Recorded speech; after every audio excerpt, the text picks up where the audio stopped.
And we are live. Hello, everyone. This is My Two Cents, and welcome back to my channel for another live stream. I will apologize in advance to everyone who was here for the last stream. I watched it afterwards, and as you all commented all throughout, the audio for that stream was just garbage. I do apologize, but I've got some new equipment set up here, so hopefully those issues should be resolved. Some of you were present. I just did a test stream beforehand, and I can only hope everything will turn out well. But for this week's show, we are discussing the topic of the red pill. Now, for those of you who did not see the last stream I did with Night Shift 10,000, I'll summarize quickly what we talked about. And basically, I pointed out that back when I started my channel, I focused primarily on free market economics, issues involving government and how government wrecks everything it touches. But over time, I began engaging in a lot more men's issues and what has come to be called red pill type content. And the reason for that is because I've come to believe that pretty much all the economic issues we're suffering today under the totalitarian governments that we are suffering really can't be resolved until underlying issues that involve intersex dynamics, particularly the issues we're having with the lack of traditional families and men's and women's dating relationships that used to work out one way and no longer do.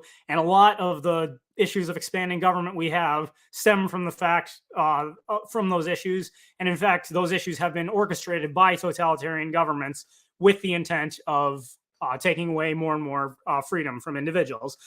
But that's as a result, that's become largely what I talk about now.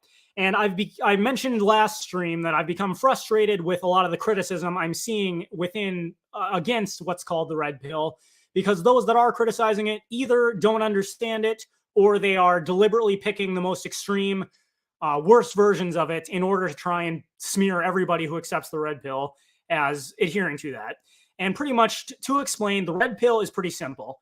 It can be summed up in two statements. The red pill, at least when it comes to gender dynamics, dating, relationships, it can be summed up pretty simply. And the red pill is this: men are inherently polygamous, and given in a situation absent moral, legal, or societal restraints, men tend to pursue whatever strategy will allow them to have sex with the highest number of women. On the other hand, women are inherently hypergamous, and absent any moral, legal, or societal restraints, women will tend to pursue whatever strategy allows them to do two things. First, have sex with the highest status, best genetic specimen available, and have children thereby with the highest genetic specimen available. And then, secondarily, to secure commitment from the highest status man available to ensure quality, protection, and provisioning both for herself and for her offspring.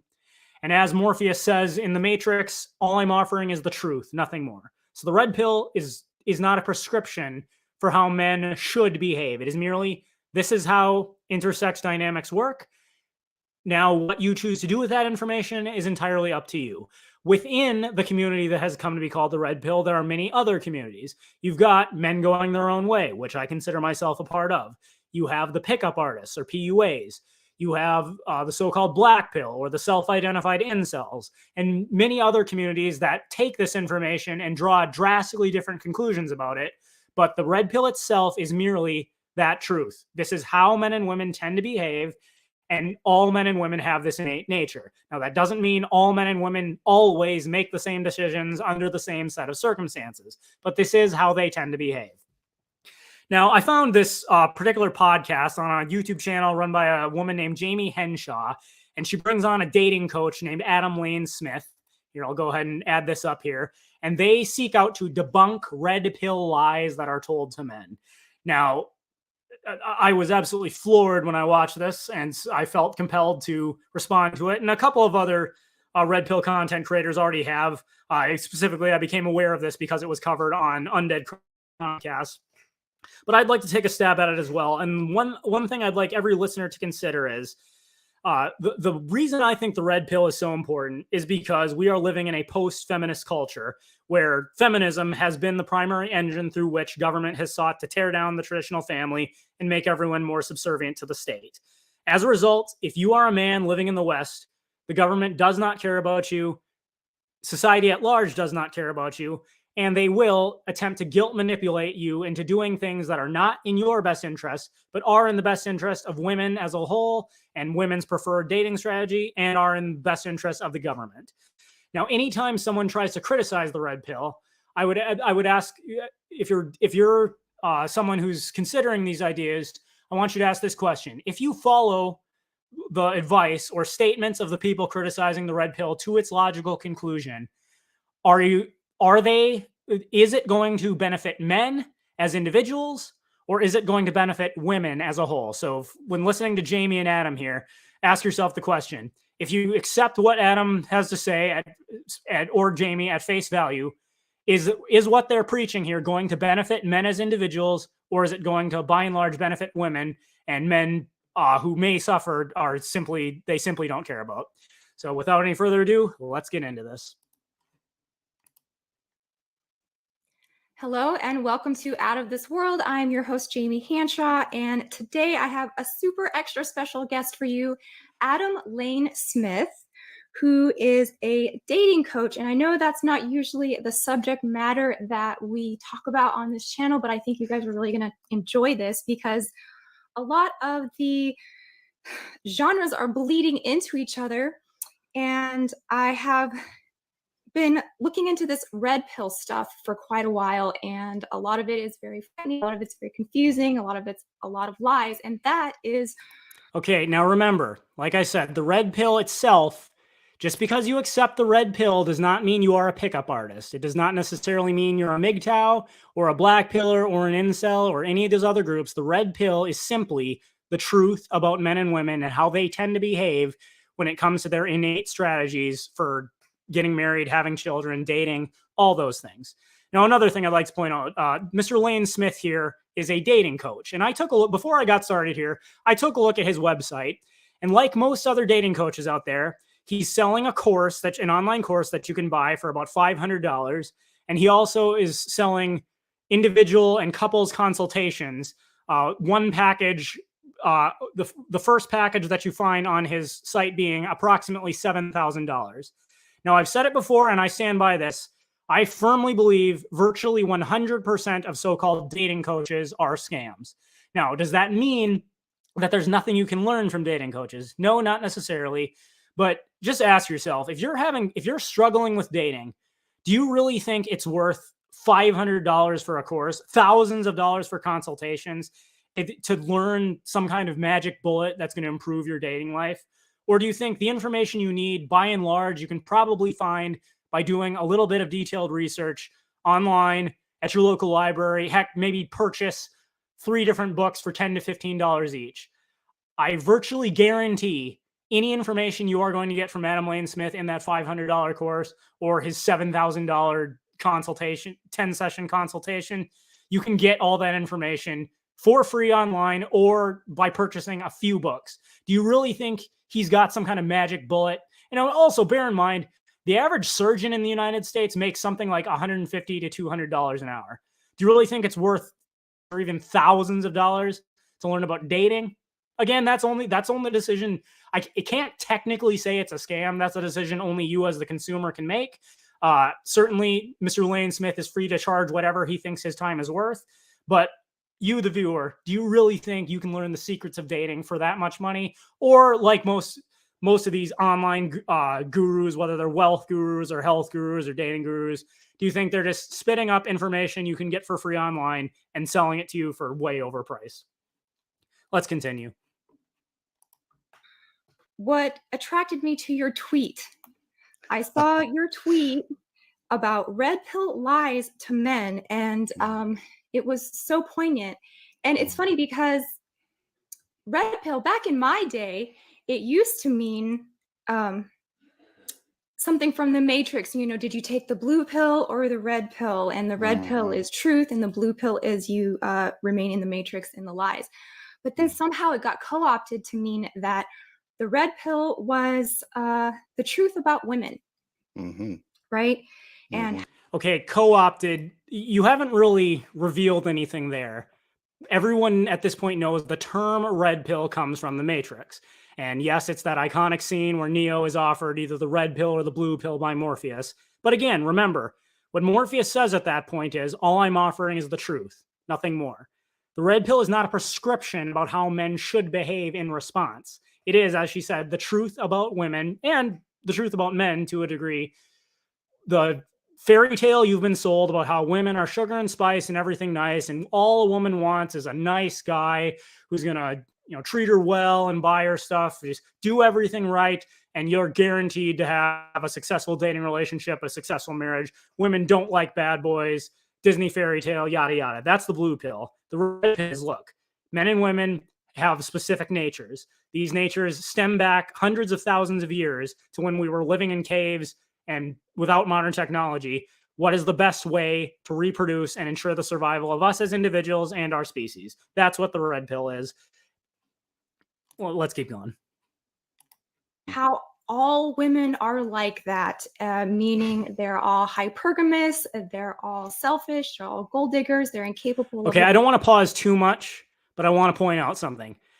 All women are like other women. All men are like other men. You have to be stupid to believe otherwise. What separates us is not our innate natures. What separates us is the decisions we make as individuals. Now, I'm not going to say every woman in every situation is always going to make the same decision, or any man in any situation is going to make the same decision. What I can say is all men, virtually all men, are attracted to a lot of different women. Men are attracted to certain physical features like having large breasts and long hair and youth, beauty, fertility, things like that. All men are like that. Now, does that mean that every man, the moment he sees a beautiful young woman, he just can't control himself but to jump on her?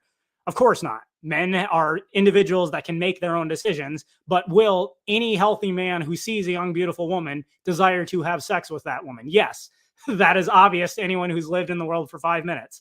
Just because men can make different decisions about what they're going to do with those desires does not mean that that is not something we can look at mankind as a whole and say men are like this. And women are definitely hypergamous. But like I said, I don't want to pause too much. Let's let them keep going. Loyalty and love. And that is preposterous. So I really enjoyed your tweet. It means a lot coming from a man. I think when you're speaking to men as a woman, it's a lot different speaking to as a man. So I'm here and I invited you to be my backup today in speaking to men about the red pill community. And your tweet says, if the red pill community is so correct, why so miserable? Right? That's so true. You said, men are flooding into my coaching after years of unhappiness and now trying to overcome the red pill lies. Here are some harsh truths about why the red pill teachings don't work and lead so many men to misery. So, okay, so men who accept the red pill are all miserable. Again, I mean, that's a statement on your part. Can you care to demonstrate it? I accept the red pill. I'm certainly not miserable. And I think many feminists are miserable. Does that mean feminism is false? Does that mean everyone who identifies as a feminist is currently miserable? No. Even if it is the case that there are large numbers of men who allegedly accept the red pill who are now miserable, that tells us absolutely nothing about whether or not the viewpoint is actually true. Now, if it were the case that 100% or 95% of men who accept this go on to become miserable, it might be something worth looking into. But I say when it comes to the stats, either put up or shut up. I accept the red pill. I'm not miserable. My life has, in fact, been a lot better since I came to accept the red pill. I know plenty of others who say the same. So let's see what you got. The men are realizing that contempt and disdain are not very effective dating strategies. And okay, contempt and disdain are not dating strategies. Again, accepting the red pill does not mean you have contempt for or disdain women. It means you accept that women have a particular nature and a particular innate reproduction strategy. That's not right or wrong, strictly speaking. It's just the way it is. Hating women would be like hating wolves for attacking deer, or hating a lion for hunting a zebra. It's not right or wrong. It's just the way it is. Now, does that mean any action taken by a woman or taken by a man for that matter is necessarily right? No. But just because individual actions taken might be right or wrong doesn't mean we can't deny that men and women tend to behave a certain way in pursuit of their innate reproductive strategies. That is where you come in. Is that what you're finding now? That's so true. Absolutely. You've nailed it. It does originally spring from the Matrix meme of the red and blue pill. So the red pill guys, they've been around for a long time, and they used to be called men's rights activists. They were called pickup artists. They were called all Mhm. kinds of stuff. Okay, again, men's rights activists, pickup artists, those are various communities that accept the red pill. They're not the same thing as one another. So do not lump them all into the same. The red pill we're talking about is, again, nothing but the truth about male and female nature. What you choose to do with that information thereafter is up to you. But especially when people criticize the red pill, look out for people that are trying to take one particular community, in particular, pickup artists, black pillars, or incels, and trying to paint the rest of the community as, if you accept the red pill, you are part of this community and accept everything they believe and say you should do. That's true. Again, the red pill is merely the truth about men's and women's nature. And I've been following them for about 12, maybe more years on the internet. And eventually they kind of all rolled into one, into this place called Red Pill over on Reddit. Was one of the big main hubs for the original community. And they said, we have taken the red pill, like on the Matrix. The blue pill is happy wife, happy life, serve your wife. Everything will be fine. Women should rule everything. Women better than men in their eyes. This is blue pill. Okay, and yeah, I'd say that is a pretty added. Those are all elements of the bill. Now, as we listen, is he going to say that those are all things are all true? Not explicitly, but let's listen to what they say and women should do and how relationships work. Does Adam Lane Smith accept the premise? Happy life, happy wife, happy life. Men should serve women at all times. Women should rule everything. Does he accept that? Well, we'll see based on what he has to say. Of just go along, get along, men are this, men are that. A lot of the lies that, frankly, our society does tell about men, a lot of unpleasant things our society does and says about men, the way we treat men in family courts. Yes, there are very valid courts, but Red Pill came along and said, you are right to be scared of women and to be angry at women and to hate women. None of those things are part of the red pill. Again, being scared of women. Well, I guess one topic that does come up within the red pill is you should be afraid of like false accusations made against you, because if a woman makes those against you, she will be in our society today, she will be unconditionally believed. If you marry the wrong woman and she chooses to divorce you, she can rake you over the coals in divorce court. You could lose half your assets, have a lifetime of alimony payments, lose custody of your children. These are all legitimate concerns. But again, being angry at women, hating women, that's not part of the red pill. You know, there may be men who accept the pill who do, but hating a woman for her innate nature is just like hating any other animal for its innate nature. It's not right or wrong. It's just the way it is. Now, do I think the government has recognized these truths, put laws into place that explicitly benefit women and hurt men so as to tear the family apart? Absolutely. But again, that's not to say you hate women or hate their innate natures. And all women do this. And they started trying to pick evolutionary psychology and all kinds of other pieces and say, essentially, what they say is that every woman, yes, like you nailed it, is a gold digger. Every woman is going to betray you, share the slightest vulnerability. She will walk out of your house and cheat on you with your best friend on your front lawn 3 seconds after you share your feelings with her. Okay, that is just dishonest, Mr. Lane Smith. I mean, I cannot think of any red pill content creator who has ever said something like that. What are we saying? Saying that, yes, women are inherently hypergamous. That means they have given the choice, absent moral, legal, or societal restraints, women tend to pursue relationships with a man that they consider to be the highest status man available. And although they do not seek out multiple partners in the way men do, they inherently will seek to transfer their loyalties from the male they are currently with to a higher status male if one becomes available.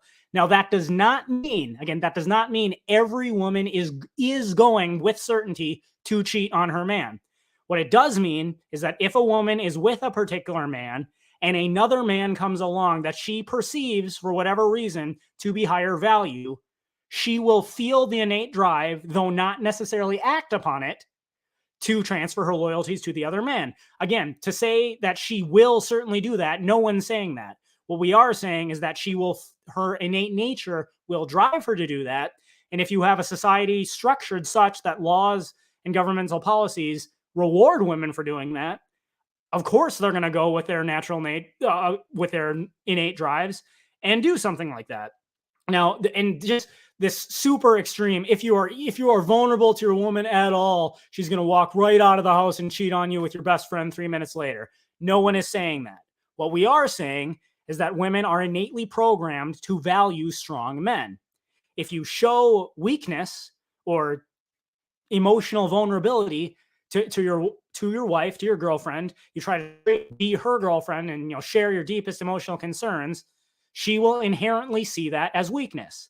If you do this too much, if you do it at all, although she won't necessarily leave you and cheat on you right away, she will be less attracted to you when you do this. And if you do it too much, it increases the likelihood that she will seek to transfer her affection to another man that rightly or wrongly she perceives as stronger. Again, this is just ridiculous. No one is saying women are robots and will do this under any circumstance. What we are saying is that women tend to behave this way, and that even if they don't act upon these natural impulses exist, and you as a man need to be aware of this if you ever seek to have a successful relationship with a woman. And further, I'd like to get to this whole thing about women try to say, oh no, we're not like that. We like men who are open with us and share their emotional vulnerabilities. Let me just ask you this. Let's consider two of the most popular fictional pieces written for women about romantic relationships: 50 Shades of Grey, the book and the movie, and the Netflix series Sex Life. Are either of those were both received rave reviews from female sources, especially feminists. Women loved them. They said it was so real. It spoke to their heart about what a woman really wants and what relationships are like for a woman. Well, what are they about? About a young college student who meets a billionaire, a tall, handsome billionaire who has fetishes that basically involve being violent towards women. Christian Grey, it's been appropriately memed that if Christian Grey were not rich, 50 Shades of Grey would be an episode of Criminal Minds, but because he's wealthy, it's a romance novel. And then Sex Life, that was a series about a woman who's in her early 30s, married to a beta provider. She has a couple of kids, but she yearns for the days of her youth. And this guy named Brad, who was just this handsome bad boy who she just was all head over heels for. And despite having the perfect life, the perfect husband, the perfect children, she yearns for the days of her youth and her wild days with her bad boy. And she runs off and cheats on her husband with that guy. And women loved that stuff. That is what they are choosing to watch. That is what they say accurately captures their feelings about romance and relationships. Yet, so where are the Nobel Prize? That's the wrong term. Where are the Academy Award winning video movies and novels and TV shows that talk about a woman who finds a soft, sensitive guy who is able to share his deepest emotional concerns with her? They are non-existent, and that proves that that is not what women are looking for. It is, you have to be a fool to believe this crap. And that's what they're teaching young men. They're teaching young men that the only answer to get love is that love will never exist because women are not capable of it. Right. So the best thing you can get is sex. Right. Okay, and again, I apologize. I'm already pausing too much. But no, the red pill does not teach women are incapable of love. What it does teach is that women are incapable of loving men the same way men love women. All love from a woman to a man is conditional, and any woman will, under the right set of circumstances, leave her man. It's sometimes been called Briffault's law, but basically, in the animal kingdom, the female, rather than the male, determines all the terms by which the man and the woman will associate with one another. In any circumstance where the female can derive no benefit from association with the male, no such association will take place. Do you think a woman will stay with, if a man is providing for a woman, working and providing protection and provision, and he stops doing that, do you think a woman will love him unconditionally and stay with him no matter what, even if he starts laying on the couch all day, not working, and demanding that she take care of him and everything else? I mean, there might be some rare examples, but no. Women are not incapable of love, but they love differently than men do. That's all the red pill is saying. or just extracting resources however you can. You know, if it's money, if it's attention, if it's status, whatever. Since they believe that there is no love exchange, then whatever a woman is useful for, you can use her for that. Some men have taken their knowledge of female nature, in particular the pickup artist community, have decided that if they understand female nature correctly, they can use it to try and manipulate women to get laid all the time, have sex with as many women as they possibly can. You know, that's their choice. That's what they've chosen to do with this information. But just because you accept the red pill doesn't mean you believe that's how you should behave or that's how all men should behave. That's one particular community that has decided to exploit this information to their benefit. No, it's the fact that it actually works, for at least for some men, is proof that the information is correct. If there would be no pickup artists if women did not respond to the kinds of tactics the pickup artists were using. And so you said that your lie number one in your epic tweet was, all women are just waiting for a better man to come along and are incapable of loyalty. If you're taught that every potential romantic partner is a sociopath, no wonder you're miserable. It's a bald lie that many men get burned out once they believe this all too easily. And again, that's not what the red pill teaches. We're not teaching that women are incapable of loyalty.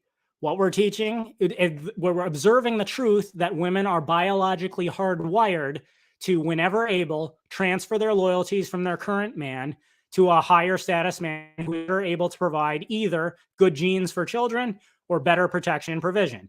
Any woman, if she is with a man and another man comes along that she perceives to be higher status, she will feel the desire to, though not necessarily act upon, she will feel the desire to hypergamously trade up. It's just like saying a married man. Okay, so suppose there's a happily married man who loves his wife and his children, and they go to the beach one day. As they're at the beach, an extremely stacked, gorgeous young woman in a bikini walks by that man, and his eyes follow her. You can say that because of his male nature, he notices that that woman is attractive, and he feels an innate desire to have sex with her. Does that mean he is going to right then and there break his marital vows, grab that girl, run off to the bathrooms, and fulfill that desire? No, he's not necessarily going to do that. But if you understand male nature, you understand he will feel the desire to do that. And if we had a society that actually rewarded him for doing something like that, why wouldn't he? Now, in the same way, women are not incapable of loyalty, but they have an innate nature. And when you structure a society that women are actually rewarded for following their innate nature, should you really be surprised when it happens more often than not? So in your experience offline in the real world, do you find that women are horrible creatures that are just lurking in the shadows waiting to pounce on you and extract all of your life force? Is that true or not? Oh man, Jamie, I mean, in your life, you're a woman. So let me ask you, you know the inside world of the women around you. Have you known women who have stayed with guys who just frankly did not deserve them? Yes. Have you known women that stayed with a man after he treated her badly and she chose to forgive him out of goodness? Absolutely, yes. Have you known women that didn't stay because they had no other reasons? They stayed because they really hoped that love could make it work. Yeah. Yeah. Basic. Okay, I would ask, in all those situations where he says women stayed with men who, quote unquote, didn't deserve them, those women had, I guarantee you, they had reasons for staying with the man. In particular, Briffault's Law. A woman will stay with a man if there is some benefit she can derive from being with them. I seriously doubt these were, men who are below average in height, overweight, unattractive, were not working or making money or otherwise providing some benefit to the woman, that the woman chose to stay with them no matter what. No, these women stayed with them because they felt they were deriving some kind of benefit from it. Now, were they correct in that assessment? Only she can make that decision. But I mean, the fact that he would phrase it like this, women stay with men who don't deserve them. Nobody inherently deserves anything. Women are the selectors of our species. It is women who have, generally speaking, have more suitors than men do. They pick among their various suitors the man they believe is most deserving of their love. If she chooses to stay with a man who treats her poorly, rightly or wrongly, she's communicated that she believes that's her best option. Basic experience with any woman in our life should teach us that this is a lie. I know women who do the same. I wrote right above my head, exhausted wives, bewildered husbands.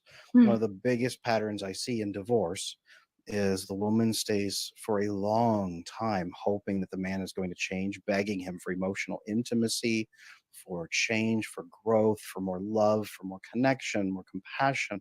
And he refuses to believe that it's even possible. So he shuts her down at every opportunity for 10, 15, 20 years, and then doesn't give their children the emotional intimacy they need to grow much either.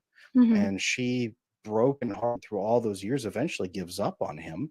And 15, 20 years in, I can't do it anymore. So she asks for a divorce. And he is blindsided that she is choosing divorce over this and says, wait, I'm willing to try now. But she is so brokenhearted through all those decades of all that treatment that she just can't. She has nothing left.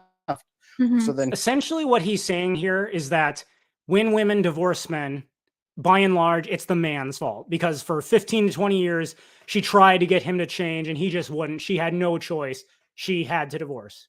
Now, again, this is basically, get back to what he said. He said the blue pill is happy wife, happy life. Men should serve their women. Women should rule everything. Is that not what he's saying here? If a woman divorces her husband, it almost always, according to his book, is because he's just such a horrible person. She's given him so many chances, and now she has no choice but to divorce. Well, first, I'd say that, again, she chose that man. Of all her available suitors, she believed this was her best option, so she chose to marry him. She presumably swore an oath to him on that wedding day to be together for better, for worse, for richer, for poor, in sickness and in health, till death do us part. And she has now broken that vow. That is her choice. If a woman says, now, does that mean she didn't necessarily have reasons for doing it? Of course. But I wonder, throughout this entire show, is Adam Lane Smith ever once going to mention no-fault divorce? Is he going to mention alimony? Is he going to mention the fact that many women are straight up rewarded, both financially and emotionally, for leaving their husbands? In such an environment, can we really trust that the only possible reason a woman would leave is because she just had no other option? Things were so horrible. And further, even if that's the case, does it mean she's not responsible for her part in the situation, namely who she selected as a husband? No one forced her to do that. and he goes online to talk about how he was totally blindsided by this horrible woman that he has served faithfully for so many years, and all she did was complain, and he did nothing. Well, I'm willing to bet in a lot of these cases, the man did indeed faithfully provide. He went to work, worked long hours, dealt with horrible bosses and horrible coworkers, all spent time with doing things he didn't want to because he felt it was for the good of his wife and child. Does that mean he's necessarily the greatest person who ever lived? No, but it's, yeah. Nothing wrong, and he was willing to fix everything, but she wasn't, and that's the origin of many, many, many red pill stories. And if he did not want the marriage to end, but she nonetheless chose to pull the trigger through no-fault divorce, then she is at fault for the divorce, period.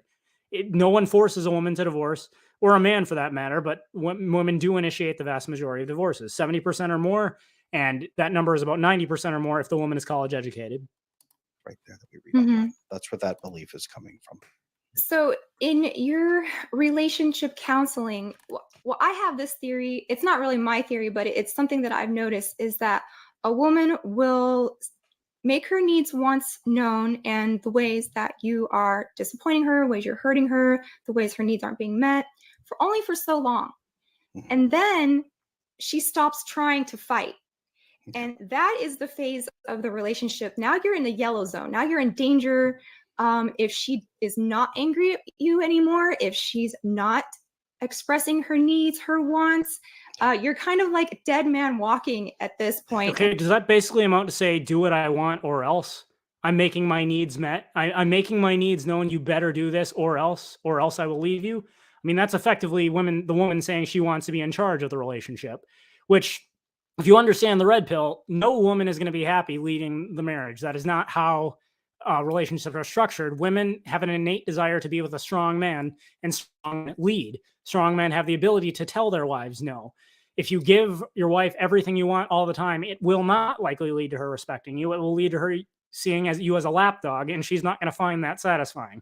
But further, relationships are the kind of thing that require give and take. Both parties have to be willing to make sacrifices for one another. Now, it's not saying I don't think there are circumstances where women have legitimate needs they don't feel are being met, but does that justify breaking her promise, her vow to her husband to stay together till death do us part? Does it? And she's just preparing, she's getting her ducks in a row. She's already left you. And for men, this can feel like, oh, the relationship is finally like the way I want it. She's not complaining. She doesn't care. She's very pleasant. She's not on emotional roller coaster because she's already detached from you.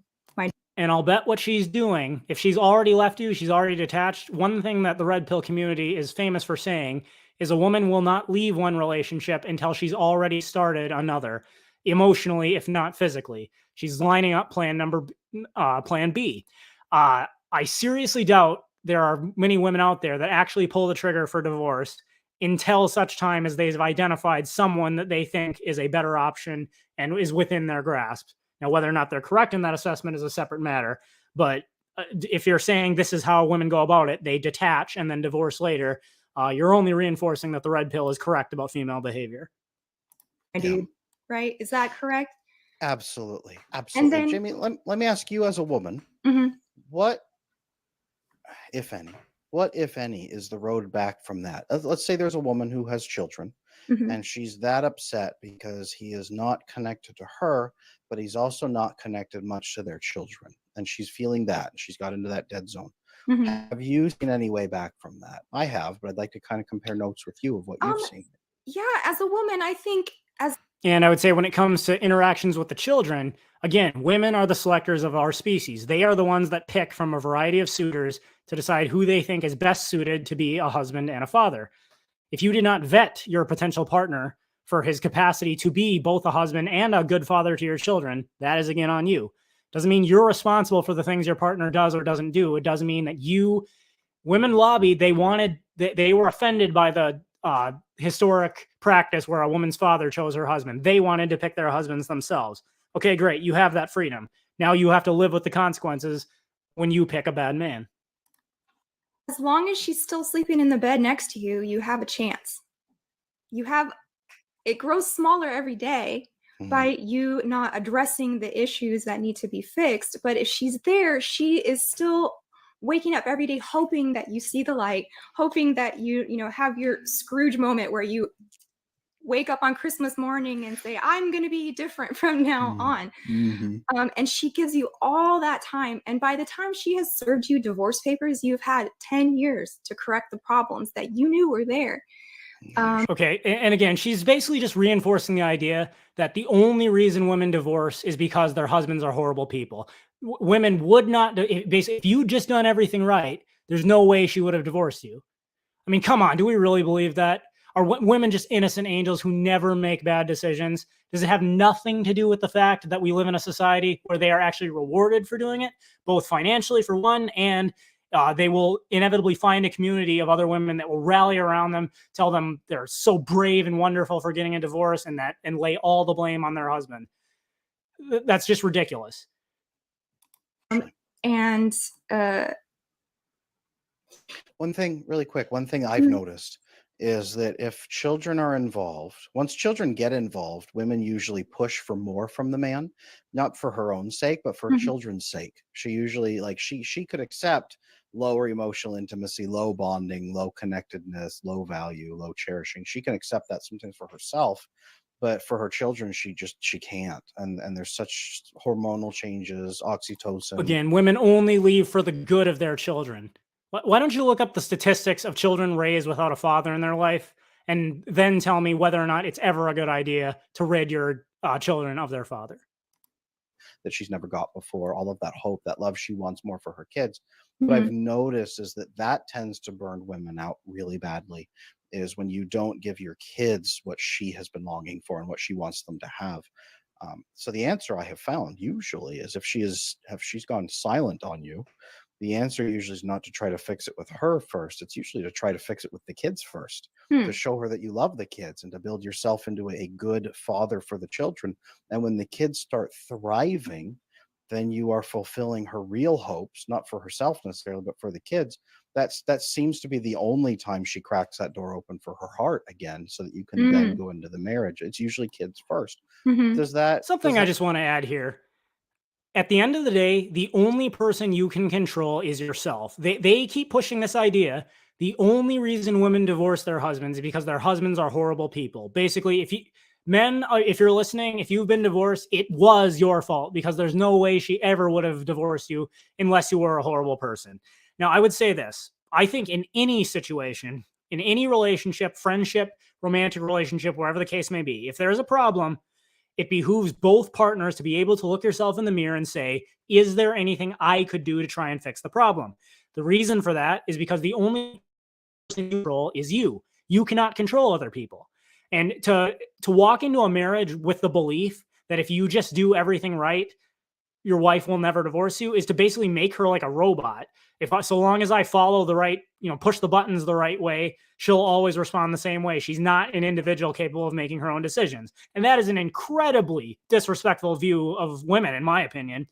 But also, are you really comfortable putting yourself in a situation like that, knowing that she can divorce you at any time, and no matter what, you will be blamed, because society at large believes, rightly or wrongly, that men are always at fault for divorce?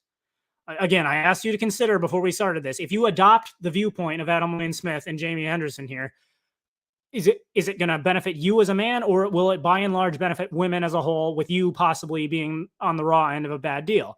And I think here the answer is obvious. If society as a whole believes that women only divorce because men are horrible, it gives women a get out of marriage free card for any reason.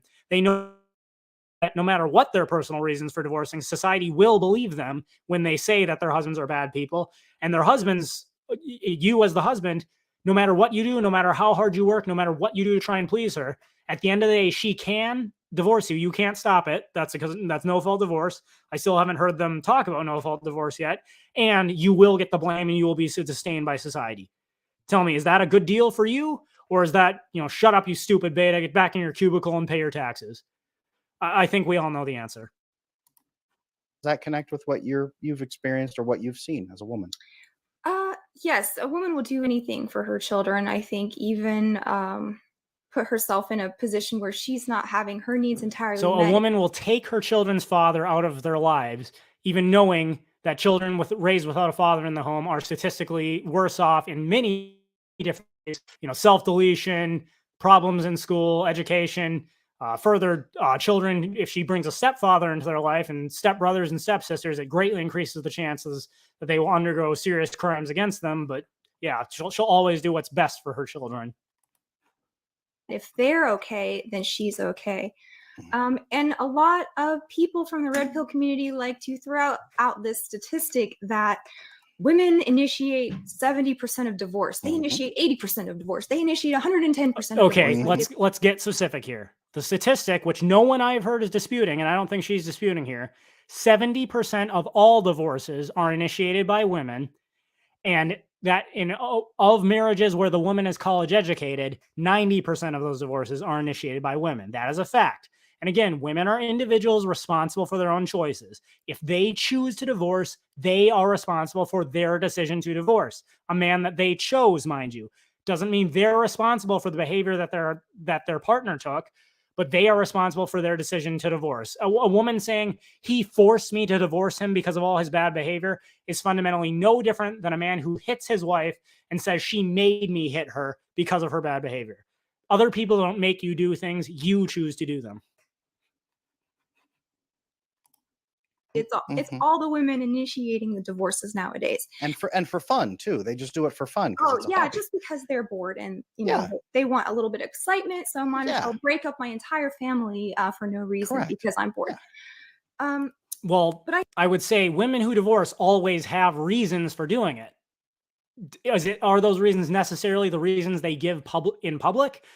Or it's just like being if a politician comes before his constituents and says, we're going to war for such and such reason, Do you necessarily believe that's the truth, or is he telling you what he thinks you want to hear?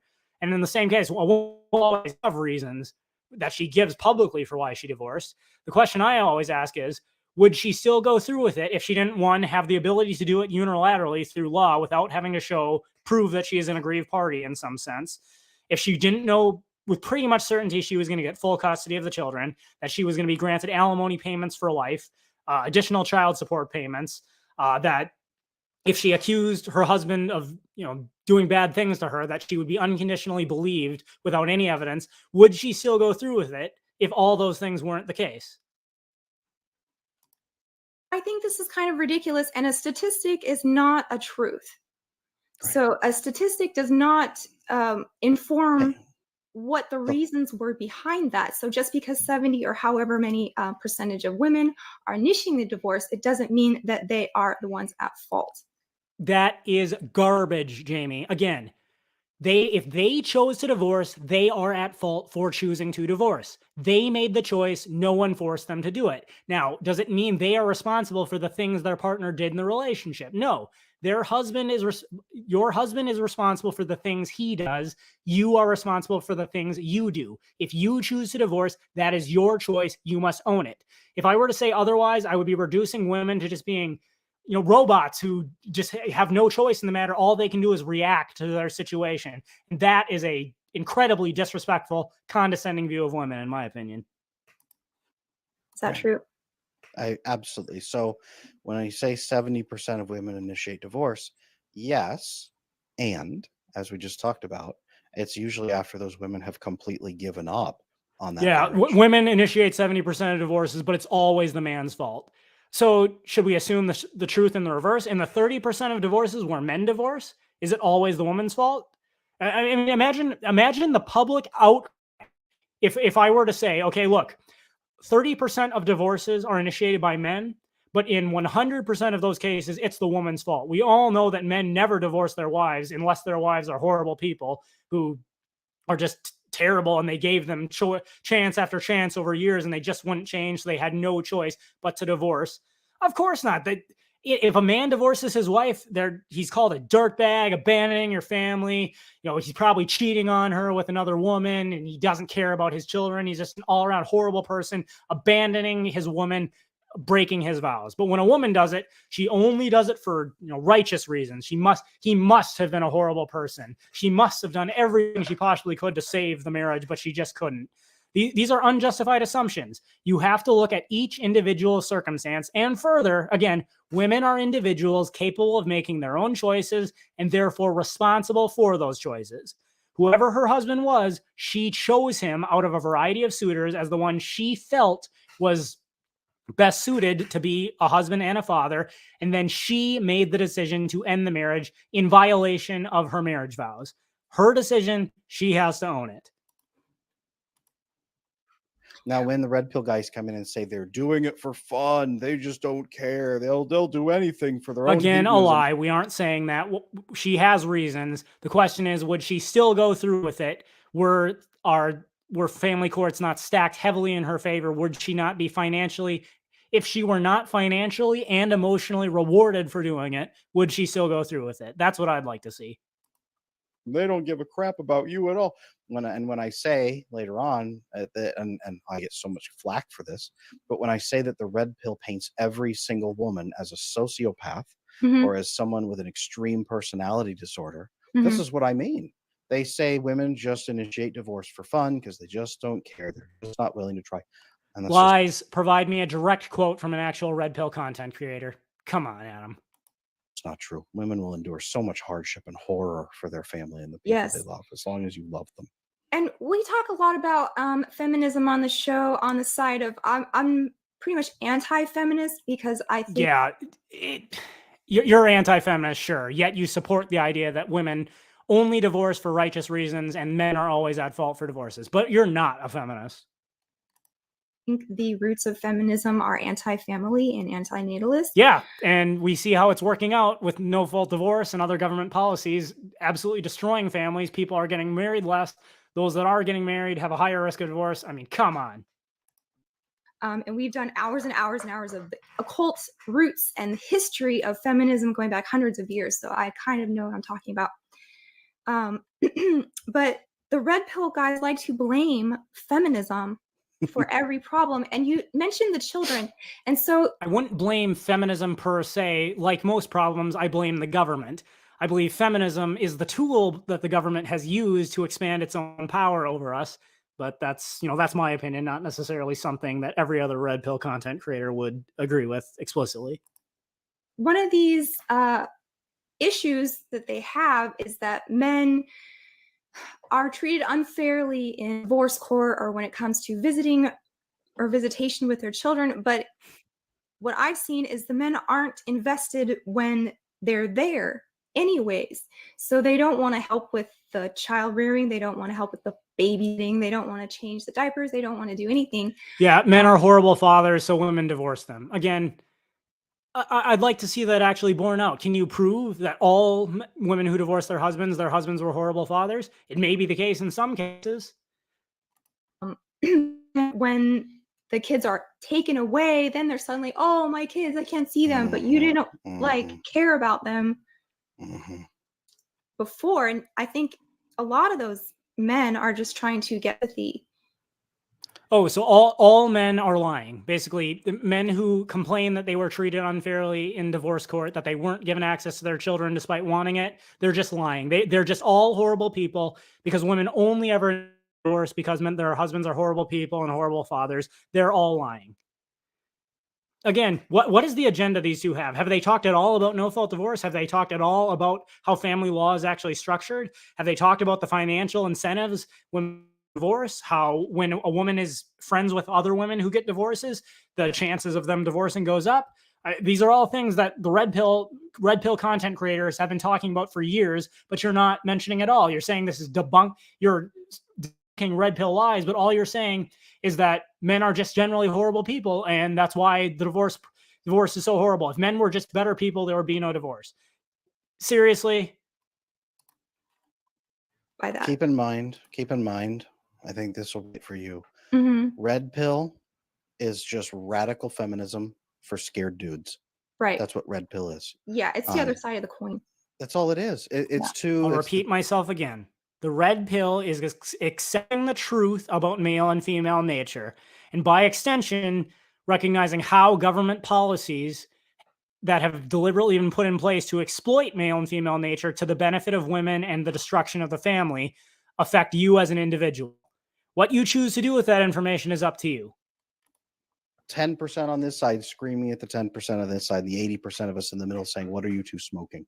That's red pill and radical I've feminism. not heard anything so far debunking that men are innately polygamous and women are innately hypergamous. Again, that's all the red pill is. So think of it this way. We're getting into attachment territory, which is, I think, is probably why you brought me on. A lot of these men who treat women this way have what's called avoidant attachment style. Now, avoidant attachment style comes from when you're a child and you learn that nobody is going to care about your needs. No one's going to meet your needs. Oftentimes the mom in your life didn't meet your needs. There's a lot of anger against those moms. It's the belief that there's something wrong with everybody else on this planet. So you have to learn to get your needs met by pushing people's buttons, by playing games. And red pill literally calls it game. You have to learn game to get what you want from women. Yeah. You play games with other people and their feelings by giving good feelings or inflicting bad feelings to get the reactions you want from people to get your needs met. Now, there's two different types of avoidant. There's the nervous avoidant, what I call ethical avoidant, where it's guys not manipulating women. They're not trying to exploit women. They're not treating women like garbage. There's the more manipulative, almost malevolent version of avoidant, which is very much about exploiting other people, not caring how they feel so you can get your needs met. Not quite to the level of sociopath, not quite to the level of antisocial personality disorder or narcissistic personality disorder, but that's the avoidance side. Unfortunately. Okay. I mean, there's a lot there.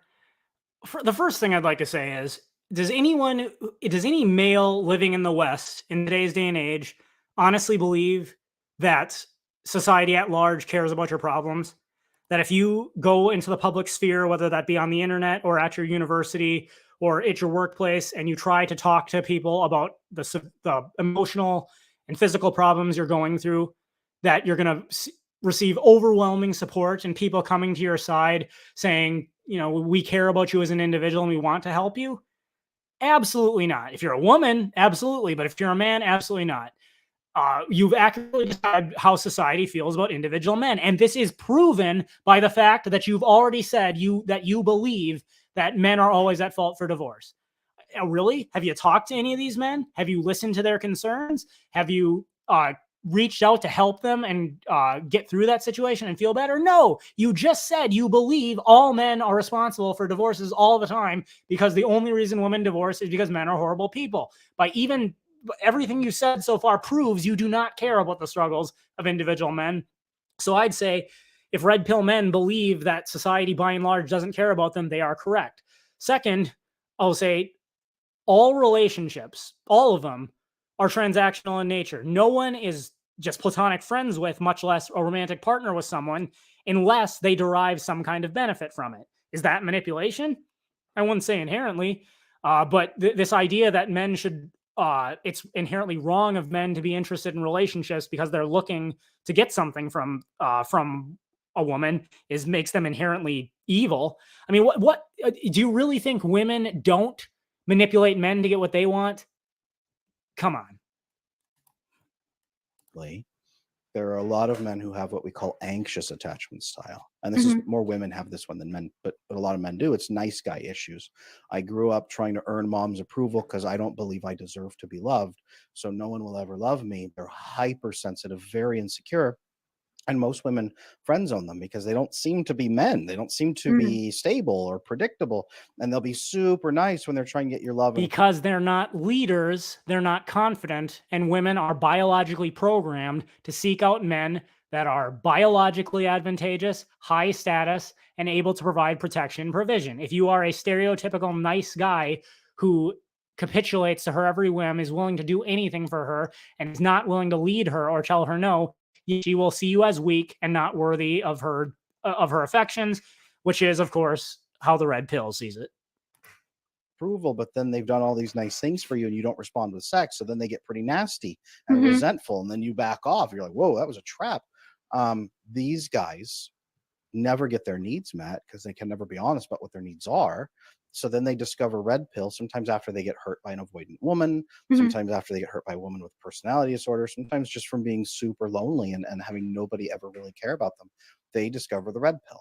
And the red pill doesn't say fix your attachment, get healthy, become masculine, be healthy, love people. The red pill says yes. Virtually every red pill content creator encourages men to get physically fit, to improve their lot in life. And again, various communities, MGTOW, PUAs, black pills, incels, they will make different prescriptions. What I have always said, my viewpoint is start doing what's best for you because it's what's best for you, and stop caring about what women collectively want or need. Now, women just freak out. That's so selfish. You can't possibly think that way. And, look at my tweet history recently if you doubt that at all. But what he's saying here is absolutely not. The red pill does encourage men to become more masculine. Again, strictly speaking, it doesn't make prescriptions, but virtually every community out there will. So this is just a lie on his part. You don't need to be anxious attached. You need to be avoidantly attached. You need to take control of other people. The red pill completely. You don't need to take control of other people. You need to take control of yourself. And what you decide is, if I'm not benefiting from a relationship, I have no obligation to other people to take part in it. I'm not obligated to get married because society tells me it's what I'm supposed to do. I'm not obligated to date a single mother because, look at the awful situation she's in. You should be a real man, step up and care for her. No, if I don't benefit from a relationship, I have no reason to take part in it. Now, are there some men that just straight up say, all I'm interested in is sex and I'm willing to do whatever it takes, including lying and manipulating women to get sex? Yes, there are some men who do that. There are also women who falsely lead men on, claiming that they're interested in them for a relationship just because they want to extract money and resources from them. And they do that as well. Does that mean those behaviors are right or wrong? No, but it's what people do those things. You as an individual are responsible for what you're going to do, and you are under no obligation to enter a relationship from which you derive no benefit. disregards the possibility of secure attachment entirely Mhm. and says everybody in this world is out to hurt and exploit each other, you Right. should be the Not aggressor. everyone is out to hurt you, but no one is looking out for your best interest but you. You are responsible for looking out for your own best interests. No one else is going to do it for you. And that's what Red Pill teaches men to do. It really is sort of a villain origin story, if you want to put it that way. Yeah. A man gets hurt, or he has a experience with a woman with a narcissistic personality disorder, and then he says, "Screw this! I'm going to become the villain now, and I'm just going to exploit people for all that I can do that." Yeah, and I find it telling that people who accept the red pill are villains. That's how they want to portray you. Again, what have they done? What have they preached so far that is going to objectively benefit a man if he accepts? They've so far preached that women never divorce unless their husbands are horrible people. Men are responsible for, men are horrible fathers, and men who claim that they're being kept from their children are all lying. They were horrible fathers before. Women are always the innocent party, and they only ever divorce or leave their men when their men are people. I mean, the only thing, if I accept what they said as true, the only thing I can rationally conclude as a man is I should stay away from relationships, period. Because I can't control what somebody else does. I can only control me. And if I know that if they blame me for being a horrible person and divorce me, society is going to believe them regardless of what really happened. Why on earth would I want to get involved in a relationship like that? So really quick, every villain believes they're just an anti-hero. Every villain. yes. And that's what all the dudes. So when I post about Red Pill, I just released on Sunday a big anti-Red Pill video over on my YouTube channel. The comment sections are flooded with angry men making every kind of attack against me and just claiming I'm making up lies, that none of this is true. I've been studying yes, you are lying, and we've shown that to be the case. for 12 years, and most of these guys have been bitter for a couple of years. Yeah. But it's a cult. It is a cult mentality. And they all believe they are anti-heroes. They don't and see that believing that men are always at fault for women divorcing, that women are always the innocent party. That's not a cult mentality. What they're doing is hurting other people. So this first lie, all women are incapable of loyalty.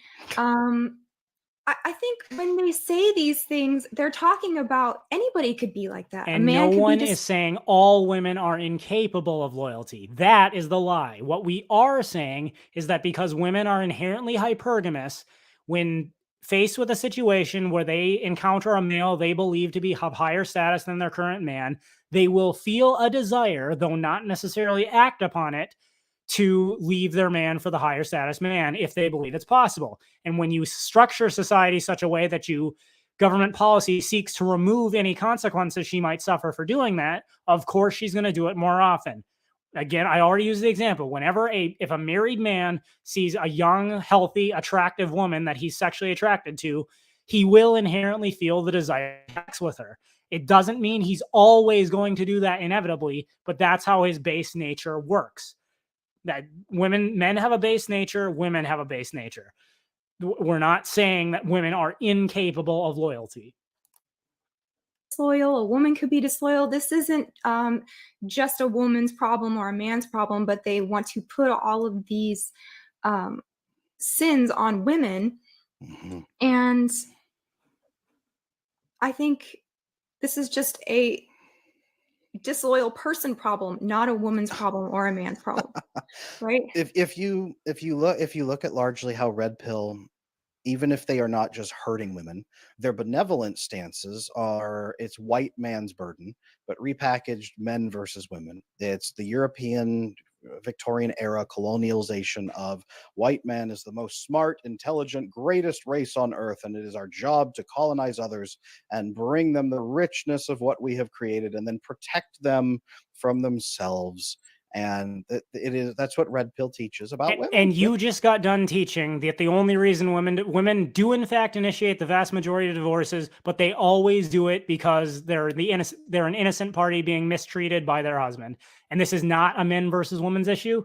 The position you're taking is that women are sugar and spice and everything nice, and they only ever leave their men because their men are horrible people. And this is not a man versus women's issue. You're taking the rational, middle of the road type position. Come on, Adam. Women are incapable of loyalty. They're just sad little creatures. We need to take them in as our pets and manage them properly and get sex from them as well. Well, one thing I would say is treating women like pets. I do not advocate treating women like pets. I advocate treating women as individuals capable of making their own decisions and therefore responsible for the consequences of those decisions. See, what shows me that both these people are feminists is that they, again, refuse to hold women accountable for the choices they make. Woman chose to divorce her husband. Oh, it's not her fault. Her husband was a horrible person. Woman chooses bad man to marry. Oh, that's not her fault. It's her husband's fault for being a bad person. All the while completely ignoring that she's an individual capable of making her own decisions. Women lobbied for so long. They wanted the right to make their own decisions. Great. You got it. You know what else that means? It means you are responsible for the decisions you make, and whatever consequences follow are your problem, not mine. We can get sex from them. That is our right to take our sex from them. But we must take care of them as little babies is what we do. And that's the red pill's benevolent attitude toward women. You don't even want to hear the worst ones. Right.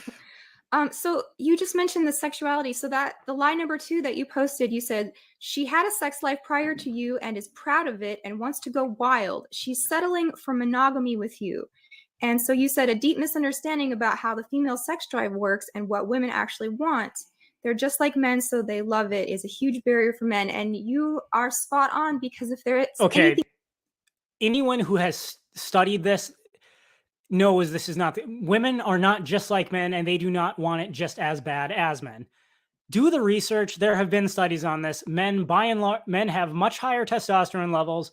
Men are far more inclined to want more frequent sex with more frequent partners. To believe that women want sex as much as men, you'd have to be an idiot. Like, I don't even feel the need. If someone wants to try and prove me wrong, fine. Bring me the studies that prove women want sex just as much as men. There are plenty of studies that say the opposite. Anyone who's lived in the real world for 5 minutes knows that's not the case. These red pill people are good at is projecting their attitudes and values onto other people. Oh yeah, you're going to accuse us of projecting. What have you been doing this entire time? Disloyal people are going to accuse you of being disloyal. Promiscuous people are going to accuse you of being promiscuous, and they're going to attribute a lot of their motivations onto other people, especially women. Keep in mind really quick that a lot of these guys have been watching pornography since they were 8 years old, 10 years old. So their view is that a woman's going to wander into a dark alley, get accosted by 5 dudes in the alley, and have the time of her life having sex with 5 guys in an alley, and that you are holding her back from that. So you have to control. Okay. Men do watch pornography, and I think societally that's not good for society. But again, we'll go back to what are 2 of the most popular romantic fictional tales that have been told for women recently: 50 Shades of Grey and Sex Life. And what are those about? The first is about a young college girl who meets an older, taller, handsome, but man who is aroused by violence against women, and she is totally into that, and women everywhere just swooned over this book and over this movie. And then Sex Life, about early 30s mother who married by her own admission, is married to a good man who loves her and cares for her. She has children with this man, but she longs for the days with her hot ex, Brad, who just, took her to town and made her feel pleasure she's never known. And despite having everything she wants in life, she's just not happy, and she has to experience that again and get back to her wild, crazy lover. And women just go crazy over this. Again, is that to say all women like those programs? No. But the popularity of those of movies and books like that shows that women are, in fact, aroused by this kind of thing. Does it mean all women are going to behave like that in the real world? No. Women are individuals. They are capable of making their own decisions. But it is not, you cannot deny that they have an innate nature, and it will innately react to certain things, whether or not they actually take those actions. And further, when you have a society that has laws put in place to actually remove the natural consequences of those actions, they tend to do it more. Gee, who would have thought? Her sexuality, or she's going to run out and try to find a dark alley to have sex with people in. That is their view. And so if she has had sex with anybody prior to him, dudes will have sex with like 200 women and say, okay, I will only marry a virgin who has never even held hands with someone. That's what they do. Okay. And again, that is not the red pill. There are many in the pickup artist community who say you should have sex with as many women as you possibly can and then settle down and marry with a virgin. I don't think that's feasible. And if that's really what you think, I think you're generally an idiot. But again, that's not the red pill. The red pill is just the truth about male and female nature. What is true is that, and the Institute for Family Studies has done excellent research on this, is that the more sexual partners a woman has prior to marriage, the greater chance of divorce. And one of the best indicators, although it doesn't perfectly predict that there will be no divorce, one of the best indicators of divorce being a lower possibility is if the woman is a virgin. Now, I think the same is true. Is not necessarily true for the man. Now, granted, a man who has had more sexual partners is at greater risk to cheat on his future spouse, but also the Institute of Family Studies research has borne out in America today, only 5% of married couples are virgins on their wedding day.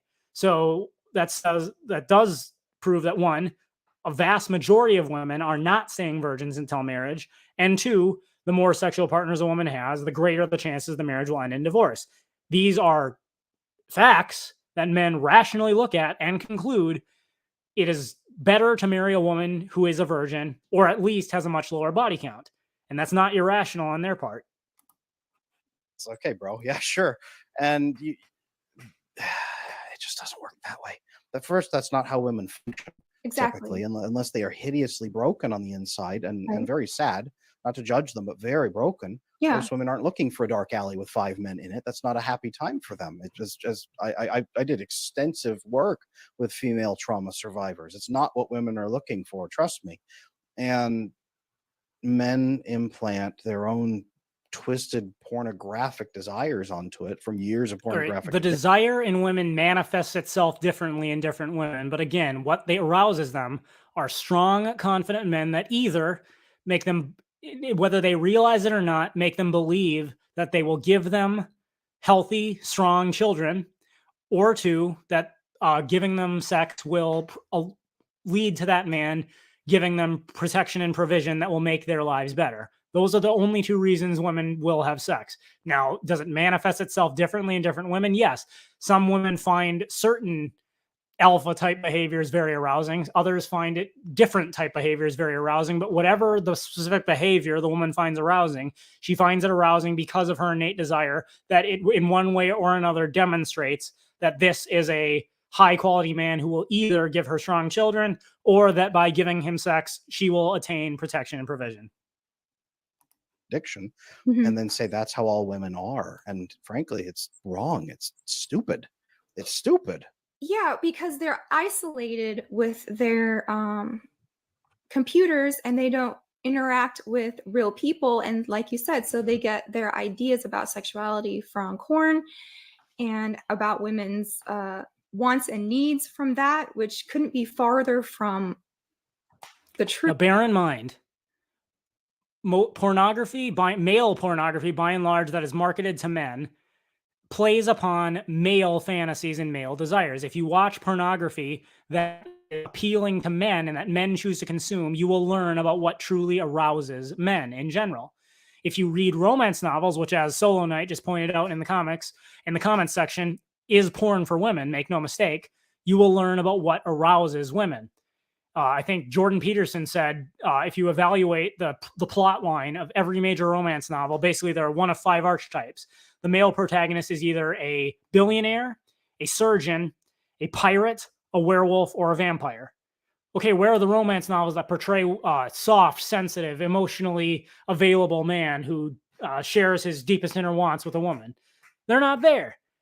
You have to be an idiot to say you can't understand what arouses women. If strong, confident, alpha type men did not arouse women, romance novels would not be as popular as they are. 50 Shades of Grey would not be as popular as they are. Sex Life would not be as popular as it is. Remember, current cultural phenomenon reflect underlying truths about human nature. The way that porn is the way it is, teaches you something about male arousal, and the way romance novels are the way they are teaches you something about female arousal. Truth. And we are having an epidemic now of OF and just women turning to that, which is terrible. But you know, for however many hours she's spent uploading. And what's interesting about OF is no one is forcing women to do OF. And what OF really shows is that given the choice and under no compulsion, women are more than willing to sell their sexuality for money. Now, does every woman do OF? No, but there are millions of content creators and the number is growing by the day. So the fact that there are literally millions of women doing this reveals that women do not only go into that profession because they're forced into it. Given the choice, they choose to partake in it. Herself to the internet. How many hours have you been on the other side of that camera? And that's the thing. You know, people, red pill guys, want to pretend that every woman in America and every country has created an OnlyFans account and is selling porn, as if every woman hasn't. That's correct, but there are millions who have, and the number is growing. So it's no longer a fringe phenomenon. There are enough women involved in this practice that it's now something you have to screen for in a potential dating partner. The vast majority of every woman everywhere is selling pornography with glee and using it to finance this wild life where she lives in a mansion and has male sex slaves. And it's just not true. If you look at the numbers, it's just not true. That number of women, the population of women doing that is just not true. And at the same time, if you look at the research, people today are hooking up at lower rates than they have in decades. Sex itself is massively declining. Hookups is massively declining. Even marriage is declining. People are more isolated than ever. And not just okay, so what should we conclude from this? Over time, fewer people are getting married, fewer people are having sex. Why do you think that is? What's the conclusion you're drawing? Well, I'd say since women are the selectors of our species, it shows that women, by and large, are choosing to marry less. They are choosing to hook up less. And in turn, more and more men are choosing not to pursue relationships entirely. So, I mean, there is give and take there, but the fact that this is going down goes to show that the benefits that people derive from relationships are no longer there anymore. And why do you think that is? Again, because of government policy that favors women. And further, women are choosing to hook up less. I agree with that. But of those that they are choosing to hook up with, who are they choosing to hook up with? Does any man in society have an equal chance of being able to hook up with a woman? Or are there particular kinds of men that women tend to put their efforts towards? And if they can't achieve commitment from that man, they just cry and say, where did all the good men go? I'm sure everybody's seen the meme of a woman. It's all over the internet. Basically, a woman's holding her door shut, and there are tons of men trying to break down the door, and you can see in their hands they're holding flowers and chocolates, and you have the little text bubble saying, "I want to be with you. You're so amazing and wonderful." And the woman's holding the door closed with her arm in her other arm over her face, and she says, "I'm so lonely." And that's really it. Women are getting more and more picky. They're only willing to pursue a certain caliber of man, and if they can't find that man, they conclude life is just hopeless, and they'd rather be depressed than get married and have a family with someone who is able to provide and willing, but doesn't meet a particular standard that they have. Men, the number of women who are isolated and alone at home, hoping that a loving husband will knock on their door someday, and that's their only hope. They're just hoping he'll find her somewhere. Men can't even understand the other side of the dating pool for women right now. Oh, please, Adam. Like, yes, women are desperately looking for husbands and say they can't find them. But is that because there are no men available? Or is it because they have a certain standard in their mind for a man that they believe, rightly or wrongly, that they deserve, and they refuse to compromise on those standards? I mean, the data has already been crunched. When it comes to dating apps, across the various ones, Tinder, Bumble, Hinge, and all these others, men swipe right 60% of the time or more. Women swipe right 4% of the time or less. And it differs from dating app to dating app. But any woman, an overly attractive woman, can get on a dating app right now and within 1 hour have more than 100 matches. And the experiments have been done on this. It absolutely, the most unattractive woman on a dating app has a better chance of getting more matches than even the most attractive man on that dating app. But women are choosing to be single because they have a certain standard in their mind and they are unwilling to accept a relationship with a man that they believe is beneath them, rightly or wrongly. And further, again, it's beginning to affect this. Men are also concluding if people like Adam Lane Smith and Jamie Henderson are going to blame no matter what I do, no matter how hard I try to please my woman, if she decides to leave, everyone is going to conclude that I'm a horrible person and I'm at fault. Honestly, what benefit is there for me? If I'm responsible for everything, including the consequences of bad decisions she makes, how can this possibly work out in my favor? This is no, it's awful. And now I'm hearing the buzzword called the Great Divorce, as in there is going to be a windfall of even more women initiating divorce because of for reasons, whatever. And this really hurts me because I'm a romantic. You know, I'm not a gold digger. I'm not a hypergamous person. I'm a romantic. I'd love to know. She's a romantic, so I'm going to presume that means she enjoys romance novels or romantic comedies or things like that. How many romance novels has she ever read about average Joe beta male who, didn't make a lot of money, wasn't the greatest looking guy in the world, but loved his woman like no man ever has, and the two of them lived happily ever after? Is that the kind of thing that gets her going? Romantic person. I love love. I love relationships. I love men. I love women. I love babies. I love men, but I also believe that men are always at fault in divorcing their husbands, and that anytime a woman wants to leave a relationship, it must be because her man was a horrible person. I like to see things working out. I like fairy tale ending. I like happy families, and I don't have any contempt for either gender specifically. I want to see people, in love and making cute babies. That's a pretty good world. Yeah. Yeah. And do you support repealing no-fault divorce? Do you think family law is currently unfair and that overwhelmingly is slanted in favor of the woman in the vast majority of cases? Do you think that women who have friends who divorce increase the likelihood that they're going to divorce? I mean, these are all topics if you want to debunk the red pill, you need to address these facts, and you're completely ignoring it. I think that we can bring that back. I think that you being here and challenging the red pill, and you being here and teaching people about this, me challenging it in my areas, all of us as we challenge these lies. What's interesting is for every man that popped up in my feed saying, Adam, you're horrible. You want men to die. You want us to be slaves to women. You want men to kill themselves. Well, that's not far off. I mean, if a man has to take responsibility for everything a woman does, to include her decision to divorce him, then he is effectively her slave. For every guy saying that, I had 2 more sending me thank you. I just got out of red pill. Thank you. I've been investigating this. Thank you. One of my closest friends is in it now, and it's horrifying. Thank you. I've been out of it for 3 years, but I haven't known how to build better love and connections. I'm learning about attachment now. A guy's DMing me saying, what you're saying is making so much sense. I've been in red pill for 5 years. I've never been more miserable. So we are. Okay, I'm not going to deny maybe he is receiving these messages. Again, what are the actual lies that he's identified so far? Nothing that they've said, that they've listed so far, that is a red pill lie is an accurate description of something the red pill teaches. And what have they actually prescribed for men other than you as a man need to realize that if you do everything right, your relationship will turn out well, because women only ever divorce men because their men are horrible people. That's all I've gotten out of this so far. Seriously, this is his prescription? This is the thing men are thanking him for that's really improving their lives?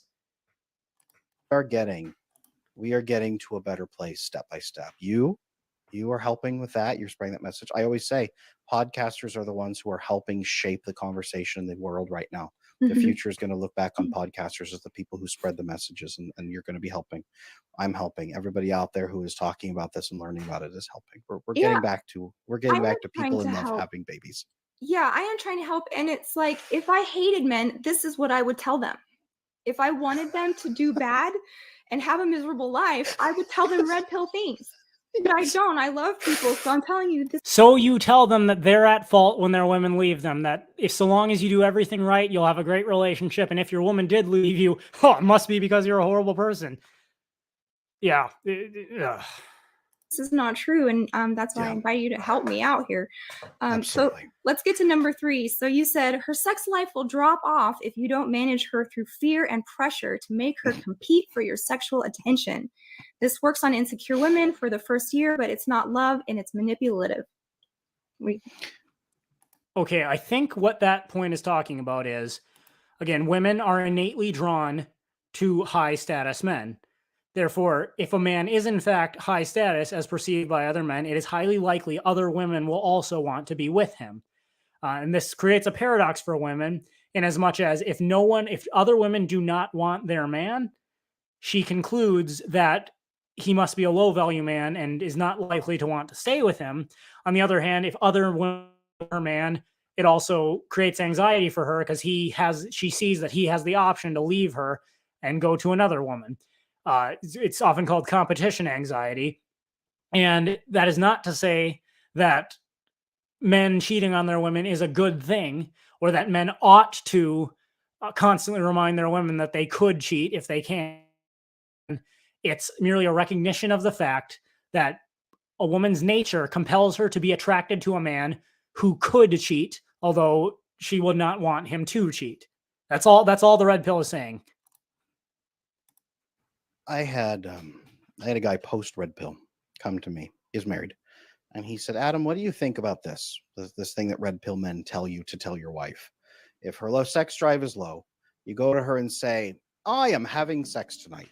You get first dibs as being the person I'm going to have sex with. Do you want to take me up on it? Who is saying this exactly? I mean, do you have an actual content creator you can point to? I mean, I might presume it's someone in the PUA community, but who's saying that? Again, accepting the red pill doesn't mean you believe that's something you as a man ought to do. But again, it's not. Does that deny the reality of competition anxiety? That women are aroused by men who are able to cheat, though not necessarily. They don't necessarily want their men to cheat. That's a fact. Doesn't mean men should cheat or that it's good to necessarily rub that in your woman's face, but it is a fact. Like to your wife with your little kids sleeping in the next room. Hi, I'm going to go out and find somebody to have sex with tonight. You get first dibs. Are we up or not? I don't. Let me think about it. You know, it's coercive. It's control. It's fear. They talk about dread game. You have to keep her afraid all the time, and she'll love you for it because she wants to be afraid all the time because it makes her feel like you're a high value man. And okay, this is something that comes from the pickup artist community. Again, I do not consider myself part of the pickup artist community, but that's not explicitly red pill. Now, there's an underlying red pill truth. That being competition anxiety. Women want men who have the ability to cheat, though they do not want their men to cheat. That's the underlying fact. Now, what you choose to do with that information, that's up to you. The pickup artist community has chosen to use this as a means of they seek to exploit this fact in an effort to get more sex from more women. Is that right or wrong? Well, we can debate that, but again, it only works because the underlying fact is true.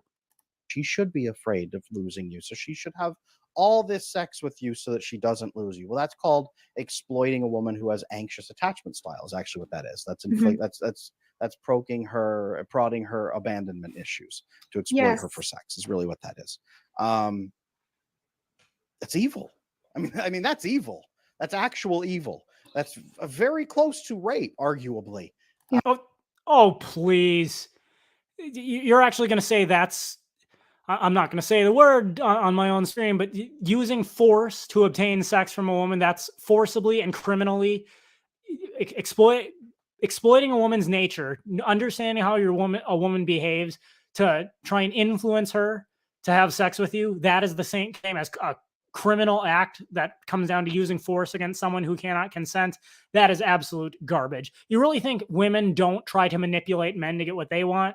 Is that criminal? Is that stealing? Would you say a woman who pretends to like a guy so that he'll buy things for her? Which anyone who lives in this world knows that kind of thing happens all the time. What if I said that woman is literally a thief? That's arguably theft by her using her feminine wiles to try and get a man to buy her something. That's just garbage. The reality is people do manipulate other people to try and get what they want. Men do it and women do it. And if you understand male and female, you can better protect yourself from it happening. Doing that is the opposite of how the female sex drive works. The female sex drive is driven after the first 7 to 12 months, especially through oxytocin.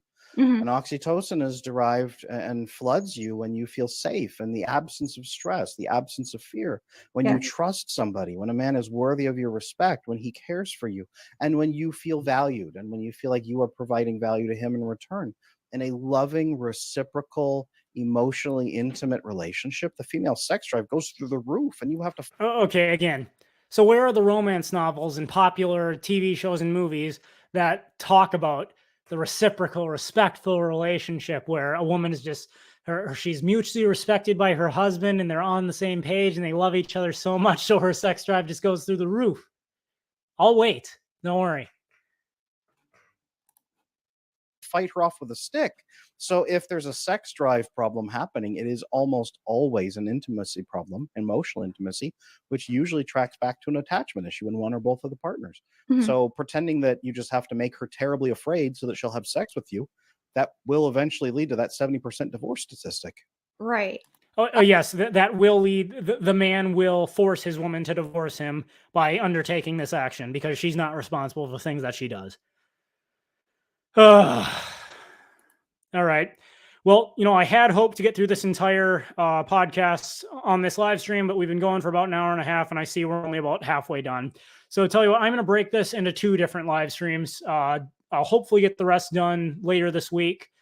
In the meantime, I want, again, to summarize what we've covered so far. The red pill is simply a recognition that men and women have distinct natures. Men are naturally polygamous and, absent moral, legal, or societal restraints, tend to pursue whatever strategy allows them to have sex with the highest number of women.